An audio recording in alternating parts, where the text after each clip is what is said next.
ہزارہ سوم کی قیامت صغری، اس عنوان سے کتاب کی پہلی فصل آپ کے سامنے پیش کی گئی، اور دوسری فصل کا عنوان ہے مسجد اقصیٰ اور آئندہ دھماکہ۔ یہ فصل ان منصوبوں اور سازشوں سے متعلق ہے جو بہت ہی ہولناک، بڑی خطرناک اور بڑی دھماکہ خیز ہے، جن کا منصوبہ اسرائیل نے ایک عرصے سے بنا رکھا ہے۔ صہیونیوں کے جو منصوبے ہیں ان میں سب سے خطرناک منصوبہ یہی ہے۔ آج اس دوسری فصل کا تذکرہ کیا جا رہا ہے۔ یہودی مسجد اقصیٰ کو ڈھانے کا قطعی فیصلہ کیے ہوئے، اور جوں جوں ہزارہ سوم قریب آ رہا ہے ان کا جوش بڑھتا جا رہا ہے۔ 1999 میں جس وقت یہ کتاب لکھی گئی تھی، اس وقت کی جو فضا تھی اس میں یہ بات کہی جا رہی تھی کہ جوں جوں ہزارہ سوم قریب آ رہا ہے، یعنی 2001 سے ہزارہ سوم شروع ہوگا تو بڑا جوش ہے۔ انہیں یورپ اور امریکہ کے اینگلیکن عیسائی تنظیموں کی بھرپور مدد حاصل ہے۔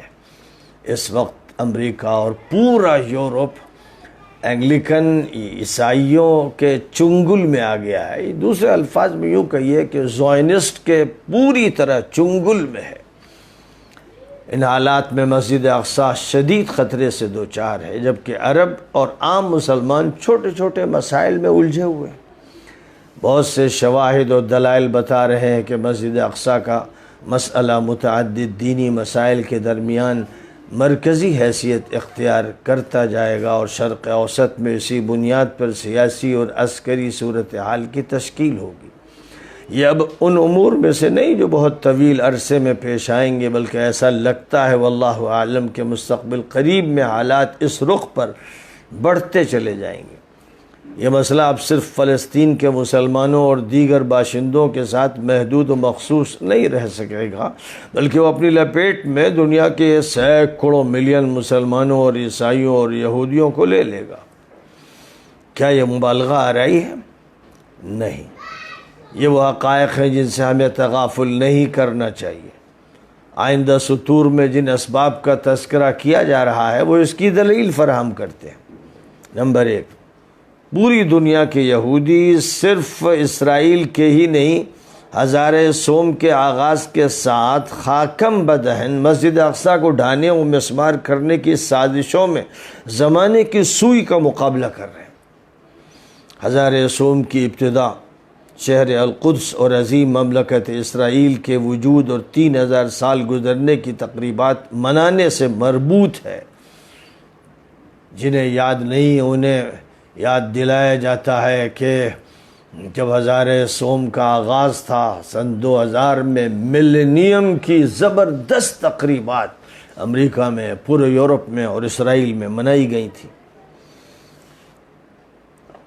یہودیوں کے نزدیک ہزارہ دوم پر ایک عہد پورا ہو رہا ہے، یعنی 2000 پر، اور ہزارہ سوم سے 2001 سے یہودیوں کی بالادستی اور اقتدار اعلیٰ کا دور شروع ہوتا ہے۔ ان کے ہاں تورات کی پیشین گوئیوں سے یہ اشارہ ملتا ہے۔ ان کے نزدیک ان کے قبلے ہیکل سلیمانی، اور یہ بھی صرف دجل فریب میں نام رکھا گیا ہے، ورنہ وہ ہیکل دجالی ہے۔ ان کے نزدیک ان کے قبلے ہیکل سلیمانی کی تعمیر کے بغیر اس اقتدار کے کوئی معنی نہیں۔ وہی تمام اسرائیلی انبیاء کا مرکز تھا، اور اب ان کے نزدیک ان کے منتظر نبی مسیح اینٹی کرائسٹ دجال کے غلبے کا نقطہ آغاز بھی وہیں سے ہوگا۔ یہودی عقیدہ رکھتے ہیں کہ ہیکل کی جتنی جلدی تعمیر ہوگی اتنی ہی جلدی وہ نبی ظاہر ہوگا، اور ان کے نزدیک ہیکل کی جگہ وہی ہے جہاں مسجد اقصیٰ اور قبۃ الصخرہ موجود ہے۔ نمبر 2، کروڑوں عیسائیوں میں اس وقت یہ عقیدہ ان کی بنیاد پرست تنظیموں کے پروپیگنڈے کے نتیجے میں مضبوط اور یقینی ہوتا جا رہا ہے کہ عیسیٰ مسیح علیہ السلام کی آمد ہزار صوم کی ابتدا میں ہوگی، اور ان کا خیال ہے کہ ہیکل سلیمانی ہی ان کا مرکز ہوگا۔ ان کے یہاں انجیل اور ان کی تسلیم شدہ تورات میں یہ اشارے ہیں۔ نمبر 3، یہاں تک مسلمانوں کا تعلق ہے جو دنیا کی چوتھائی آبادی پر مشتمل ہے، ظاہر ہے کہ بدلتے حالات میں وہ ہاتھ باندھے نہیں بیٹھے رہیں گے۔ وہ یہودیوں کے جرائم اور مسجد اقصیٰ پر ہاتھ ڈالنے کے سنگین جرم کو خاموشی سے برداشت تو نہیں کر لیں گے۔ ان حالات میں اندیشہ یہ ہے کہ خوفناک عالمی جنگ کے بادل نہ منڈلانے لگیں۔ یہود خود اس کے معترف ہیں کہ جب یہ حادثہ پیش آئے گا تو وہ ایسی جنگوں اور معرکہ آرائیوں کا پیش خیمہ ہوگا جن کی انتہا کوئی نہیں جانتا۔ کیا یہ اوہام و خرافات اور داستانیں ہیں جو غالی عیسائیوں اور یہودیوں کے دماغوں میں گھونسلے بنا رہی ہیں؟ حقیقت یہ ہے کہ ان کے خرافات ہونے میں شبہ نہیں، لیکن یہودیوں نے اپنی انہی خرافات کو ہمیشہ عملی جامہ پہنایا ہے۔ ان کے لیے منصوبے بناتے ہیں اور منصوبوں کو پورا بھی کرتے ہیں۔ اسرائیلی حکومت ایک داستان تھی، اس کا دارالخلافت شہر القدس ہوگا کسی وقت ایک خیال اور وہم تھا۔ داستانوں کے سہارے ہی یہودیوں نے قوت و طاقت حاصل کی اور عالمی اقتدار و غلبے کا راستہ ہموار کیا۔ دلچسپ بات یہ ہے کہ ایک قوم اوہام اور خرافات اور داستانوں سے حقائق و واقعات کی طرف قدم بڑھا رہی، اور دوسری قوم حقائق سے گریزاں ہے اور اوہام و خرافات کے صحراؤں میں پناہ لے رہی ہے۔ مسجد اقصیٰ یہودیوں کی نگاہ میں، مذہبی تاریخ سے واقفیت رکھنے والے جانتے ہیں کہ ہر ملت و قوم اپنا کوئی قبلہ رکھتی ہے۔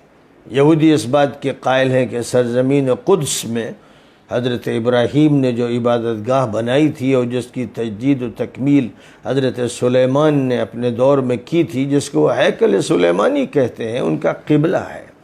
مسلمانوں کے نقطہ نظر سے وہی مسجد اقصیٰ ہے جس کو اولاً حضرت ابراہیم نے تعمیر کیا تھا اور پھر حضرت سلیمان نے دوبارہ اثر نو اس کو تعمیر کیا، اور پھر جب مسلمانوں کے چارج میں وہ مسجد آئی تو وہ اپنی حالت پر باقی نہیں تھی، وہ ایک کلیسا میں تبدیل کی جا چکی تھی، تو اس سے ہٹ کر مسجد کی تعمیر کی گئی تھی۔ یہی وہ ہیکل سلیمانی ہے جس کو تاریخ میں 2 مرتبہ تباہ و برباد کیا گیا۔ پہلی مرتبہ بابلی حکمراں بخت نصر کے ذریعے 587 قبل مسیح میں، اور دوسری مرتبہ رومن حاکم ٹائٹس کے ہاتھوں 70 عیسوی میں، جس نے اس کو مکمل طور پر تباہ کر دیا تھا، اور صرف جنوب مغربی حصے کی فصیل باقی رہ گئی تھی۔ وہی حصہ بعثت نبوی تک موجود تھا، اور شب اسراء و معراج میں براق نبوی وہیں باندھا گیا۔ وہی فصیل ہے جس کو یہودی دیوار گریہ کہتے ہیں۔ ان دونوں تباہیوں اور بربادیوں کا تذکرہ قرآن پاک میں سورہ اسراء کے شروع میں فرمایا گیا ہے۔ یہودی اسی ہیکل کی طرف رخ کرتے رہے ہیں، اور اس دن کے وہ شدت سے منتظر ہیں جب وہ اس ہیکل کی دوبارہ تعمیر کر سکیں، جس کو وہ ہیکل صوم کہتے ہیں۔ عیسائی بھی اس ہیکل کے تقدس کے قائل ہیں اور اس کی طرف رخ کر کے عبادت کرتے ہیں، لیکن اب وہ چاہتے ہیں کہ اس جنگ سے یہودی ہی نمٹیں۔ انہیں توقع ہے کہ ہیکل سلیمانی کے بننے کے بعد وہ مسیح علیہ السلام کی قیادت میں یہودیوں کو عیسائی بنا لیں گے۔ پروٹسٹنٹ عیسائی یہودیوں کے ساتھ پوری طرح شریک ہیں کیونکہ وہ بہت سے عقائد بھی مشترک رکھتے ہیں۔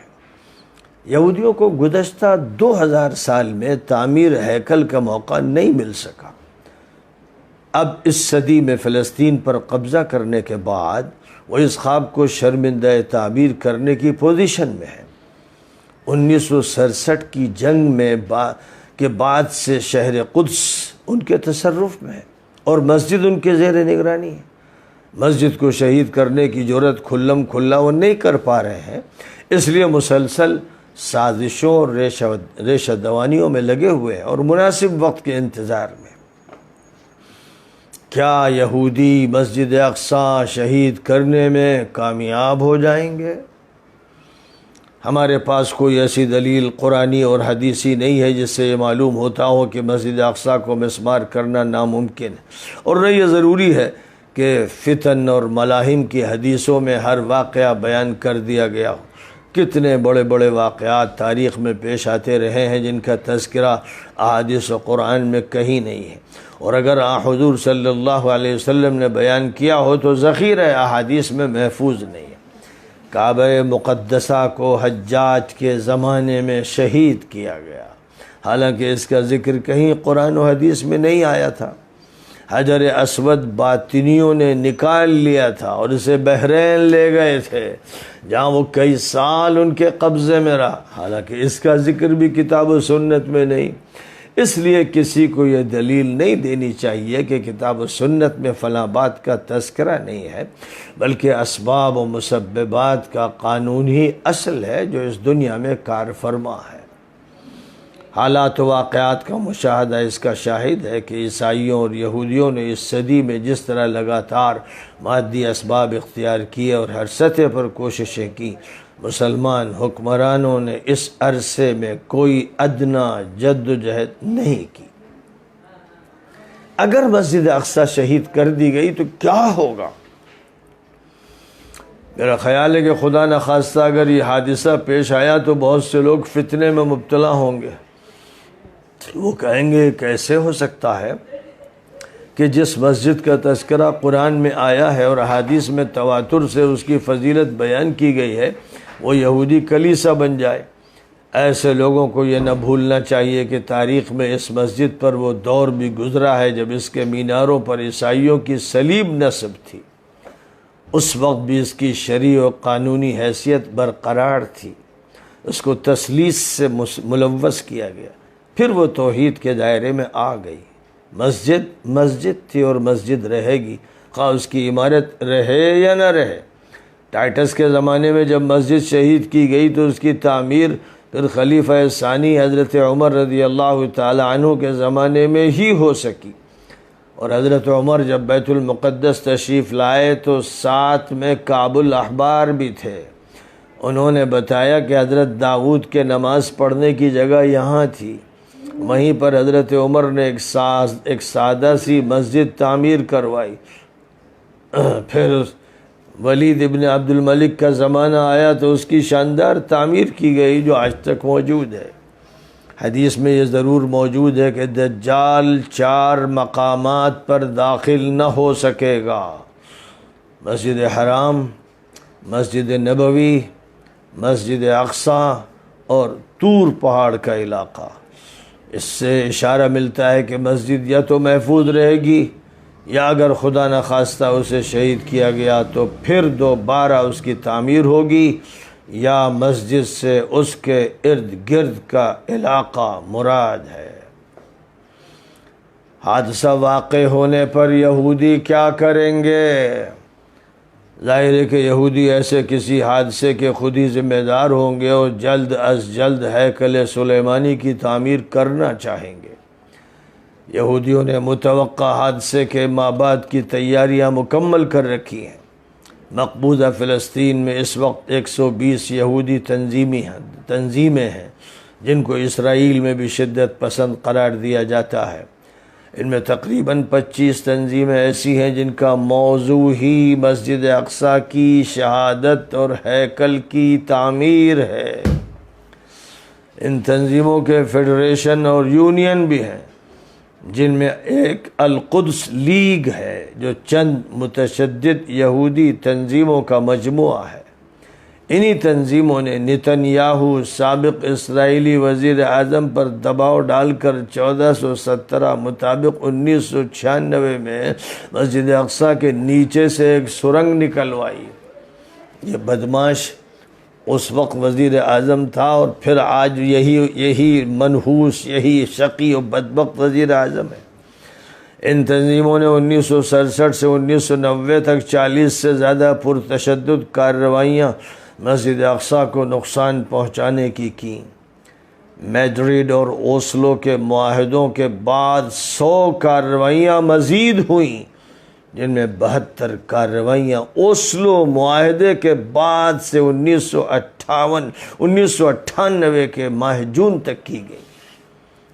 عالمی اور اسرائیلی ذرائع ابلاغ اس متعصبانہ متشدد رجحان کی رپورٹیں شائع کرتے رہے ہیں۔ فارن رپورٹ نامی برٹش میگزین نے ستمبر 1998 میں پہلے ہفتے میں لکھا تھا کہ اسرائیلی پولیس شباک کے پاس دستاویزی معلومات ہیں کہ سخت گیر یہودی جو خفیہ تنظیموں سے وابستہ ہیں مسجد اقصی پر آخری حملے کی تیاری میں لگے ہوئے ہیں۔ معارف اسرائیلی جرنل کی 30/8/1998 کی اشاعت میں ایک مقالہ مسجد اقصی کو دھماکے سے اڑانے کے خطرے کے پیش نظر ایک ہنگامی میٹنگ، اس عنوان سے ایک مقالہ شائع ہوا، جس میں ذکر کیا گیا ہے کہ وزیر اعظم اور حکومت کے اہم ذمہ داروں کی ایک میٹنگ ہوئی، جس میں ان خبروں پر غور کیا گیا کہ فلسطینی اسلام پسندوں اور سخت گیر یہودیوں میں مسجد اقصی کے کیمپس میں ٹکراؤ کے خطرات ہیں، جن کے نتائج بہت بھیانک نکل سکتے ہیں۔ حیرت انگیز یہ ہے کہ صرف یہودی ہی نہیں، خارجی عیسائی عناصر بھی اس دوڑ میں پوری تندہی سے شریک ہے۔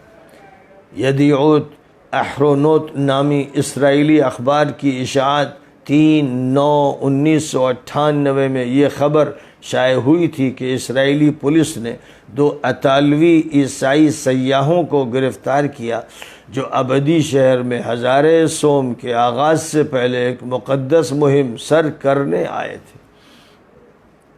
الحیات پرچے نے اپنی اشاعت 24/11/1998 میں لکھا تھا کہ شہر قدس وزارتی کمیٹی نے ان بڑھتے ہوئے خطرات پر غور کیا جو شدت پسند اور انتہا پسند یہودیوں کے مسجد اقصی پر حملے اور اسی طرح ہزار سوم کے اختتام پر متشدد عیسائیوں کے مسجد اقصی اور قبۃ الصخرہ پر حملے کے امکانات سے پیدا ہو رہے ہیں۔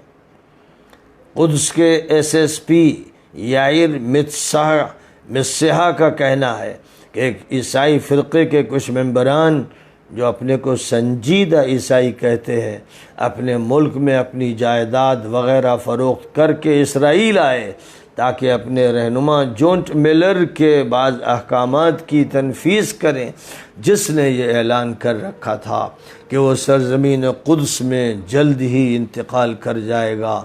قریب ہی میں اسرائیلی پولیس نے ایک خصوصی فورس تشکیل دی ہے جس کا کام یہ ہے کہ وہ خفیہ یہودی تنظیموں کو اپنے طور پر مسجد اقصی کے خلاف کارروائی کرنے سے روکے۔ اسرائیلی صحافی یوسی لیوی نے معارف پرچے میں 29/8/1998 کی اشاعت میں لکھا تھا، متشدد تنظیموں کی زیریں بنیادیں امن فورس کے اندازوں کے مطابق موجود ہیں اور جمع کردہ معلومات سے پتہ چلتا ہے کہ ان کے درمیان خفیہ رابطے اور تنظیمی عمل قائم ہے۔ امن فورس کے سامنے سب سے مشکل کام یہ ہے کہ وہ ان کا صحیح پتہ لگا سکے، کیونکہ یہ گروپ خاص عقائد اور نقطہ نظر رکھتے ہیں، بڑے متعصب اور سخت دینی رجحانات رکھتے ہیں اور آپس میں یہ اس طرح مربوط ہے کہ ان میں نفوذ اختیار کرنا بہت مشکل ہے۔ اسرائیلی حکومت چاہتی ہے کہ ان تنظیموں کا وہ مناسب وقت پر اور مناسب طریقے سے استعمال کرے جس سے اس کی ظاہری سیاست پر اثر نہ پڑے۔ اسرائیلی جرنل معارف نے اگست 1998 میں ایک مضمون بعنوان دھمکیوں اور خطرات کے 3 احتمالات کے نام سے شائع کیا، جس میں یہ بتایا گیا کہ اسلامی مقدسات کے خلاف کارروائی 3 شکلوں میں سے کسی شکل میں ہوگی۔ نمبر 1، عوامی شدت پسند تحریک جس میں ہزاروں سخت گیر شریک ہوں گے اور تخریب کاری اور انتشار کی زبردست کارروائی کریں گے۔ نمبر 2، ممکن ہے کوئی انتہا پسند یہودی اکیلا اس طرح کی کارروائی کرے جیسی کارروائی رابن کو مارنے کے لیے عامر نے کی تھی یا باروخ گولڈسٹائن نے مسجد ابراہیم کے قتل عام میں کی تھی۔ نمبر 3، ممکن ہے کہ کوئی خفیہ گروہ بموں اور راکٹوں کا استعمال کر کے کوئی کارروائی کرے۔ یدیعوت احرونوت کی اشاعت 1/9/1998 میں بعنوان ایک مجنون یہودی مسجد اقصیٰ یا قبۃ الصخرہ کو دھماکے سے اڑا سکتا ہے، اس عنوان سے یہ خبر شائع ہوئی تھی کہ اسرائیلی پولیس انسپیکٹرز کو اس کا خطرہ ہے کہ دایاں بازو سے متعلق کوئی انتہا پسند مسجد اقصیٰ یا قبۃ الصخرہ پر حملہ کر کے مصالحتی کوششوں کا خاتمہ کر سکتا ہے۔ اخبار نے مزید کہا کہ اس حملے کے بارے میں سابق وزیر اعظم نتنیاہو کی مجلس میں غور ہوا، جس میں وزیر قانون، وزیر داخلہ، وزیر مالیات، القدس کے میئر اور SSP وغیرہ شریک تھے، اور یہ خیال ظاہر کیا گیا کہ ایسا کوئی بھی واقعہ پورے علاقے میں آگ لگا دے گا۔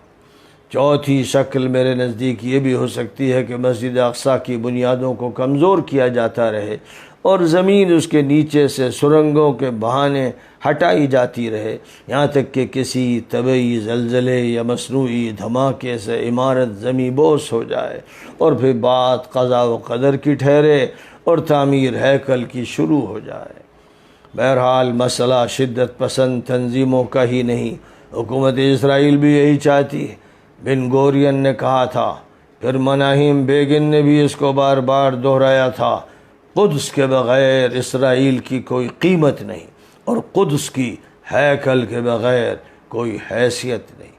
حاخام ماکوفر یہودی مذہبی رہنما کہتا ہے، مجھے ایک منٹ اس میں تردد نہیں کہ یہ مسجد جس کا سنہرا قبہ نظر آتا ہے، سلیمان نے عبرانی عبادت کا مرکز یہی قائم کیا تھا، اس کو عنقریب ڈھا دیا جائے گا تاکہ اس کی جگہ پر پوری شان و شوکت کے ساتھ ہیکل سلیمانی تعمیر کیا جائے۔ بنیامین نتنیاہو کے دور میں شہر قدس میں ہیکل کی تعمیر کی سالانہ 7ویں کانفرنس حکومت کی سرپرستی اور تعاون کے ساتھ منعقد ہوئی۔ یہ وفاقی تنظیم 10 تنظیموں پر مشتمل ہے، جنہوں نے 17/9/1998 کو کانفرنس کا انعقاد کیا، جس میں ہزاروں شدت پسند متدین یہودی شریک ہوئے جو ان خفیہ انتہا پسند یہودی تنظیموں سے تعلق رکھتے ہیں جو جلد از جلد مسجد اقصیٰ کو شہید کرنے اور ہیکل کی تعمیر کرنا چاہتی ہیں۔ اسرائیلی حلقوں کا اندازہ ہے کہ کانفرنس میں 7,000 یہودی شریک تھے۔ اس کانفرنس کا مقصد یہ تھا کہ ہیکل کی باز تعمیر کے عنوان سے اپنے اصل مقصد کی ذمہ داریاں تقسیم کر دی جائیں۔ کانفرنس میں اسرائیلی وزیر تعلیم موشی بیلا شریک ہوئے اور انہوں نے یہ کہا، میں آپ کو اس کی دعوت دیتا ہوں کہ آپ ہیکل کی روایات و اقدار اور یہودی ثقافت و ورثے کے اقدار کو اسرائیلی بچوں اور نوجوانوں کے لیے تعلیم کے تمام مراحل میں شامل کریں۔ انہوں نے کہا، ہیکل یہودی قوم کا دل و دماغ ہے۔ پھر قائم وحی کے نام سے تنظیم کا ایک رہنما کھڑا ہوا اور اس نے ہزاروں حاضرین کو مخاطب کرتے ہوئے کہا، آئیے ہیکل کے پہاڑ کی طرف چلیے، آج ضرورت ہے کہ ہم اپنی جانوں کی قربانی دیں، حالوں اور مقالوں سے ہیکل آزاد نہیں ہو سکتا، اسی نسل کی ذمہ داری ہے کہ اس ہیکل کے پہاڑ کو آزاد کرائے اور اس سے گندگی کو دور کرے۔ ہم اسرائیلی پرچم حرم پر لہرائیں گے، کوئی صخرہ، قبہ اور مسجد نہیں رہے گی، صرف اسرائیلی پرچم رہے گا، یہ ہماری نسل پر فرض ہے۔ ایک اور مقرر نے کہا، ہم حکومتی تائید دیکھ رہے ہیں لیکن ہم چاہتے ہیں کہ حکومت قدم اٹھائے اور قدس میں یہودی عبادت خانہ بنانے کے کام میں حصہ لے۔ آج کی اس نشست میں بات یہیں پر ختم کی جاتی ہے، اس کے بعد عنوان ہوگا کہ سازش کے نفاذ کے لیے حکومتی کارروائیاں۔ 1999 تک کے جو حالات تھے ان کی روشنی میں یہ ساری باتیں کی جا رہی ہیں اور ہزارے سوم کے آغاز کے سلسلے میں کی جا رہی ہیں، اسی لیے زیادہ تر یہاں جو ثبوت پیش کیے گئے ہیں ان کا تعلق 1998 سے ہے۔ اس موقع پر جو کانفرنسیں منعقد ہوئیں، جو خبریں شائع ہوئیں، جو تجزیے شائع ہوئے، ان کو سامنے رکھتے ہوئے مصنف نے ہمارے سامنے یہ دستاویزی معلومات جمع کی ہیں۔ اب آگے سازش کے نفاذ کے لیے حکومت کی کیا کیا کارروائیاں شروع کی گئی ہیں، کس طرح سے اس سازش کی تکمیل کی جائے گی۔ خیال رہے کہ 2001 سے ہی دیوانگی کا سلسلہ شروع ہو گیا تھا، لیکن حالات مجبور کرتے رہے اور 2023 تک بات پہنچ گئی، اور ابھی یہ جنون اپنے عروج کو پہنچ چکا ہے۔ اب وہ چاہتے ہیں کہ 2023 میں ہی وہ منصوبہ پورا کر لیا جائے، جس کے لیے وہ تیاریاں کر رہے ہیں۔ اور جو تھرڈ ملینیم تھا، ہزار سوم تھا، بس اس کے آغاز سے ہی وہ چاہتے تھے کہ اب دیر نہ لگائی جائے، لیکن جو کچھ بھی دیر لگتی چلی گئی وہ ان کی مجبوریاں تھیں، کچھ پریشانیاں تھیں، کچھ عالمی خطرات سے بچنے کی کوششیں تھیں، کچھ گہری سازشیں تھیں، کچھ ایسی سازشیں تھیں جن پر سے پرتیں بعد میں ہٹنی تھیں۔ تو بہرحال جو حصہ اس فصل کا باقی رہ گیا ہے، انشاءاللہ کل کی نشست میں یا پرسوں کی نشست میں اس کو پیش کیا جائے گا، اور اس کا عنوان ہوگا سازش کے نفاذ کے لیے حکومتی کارروائیاں۔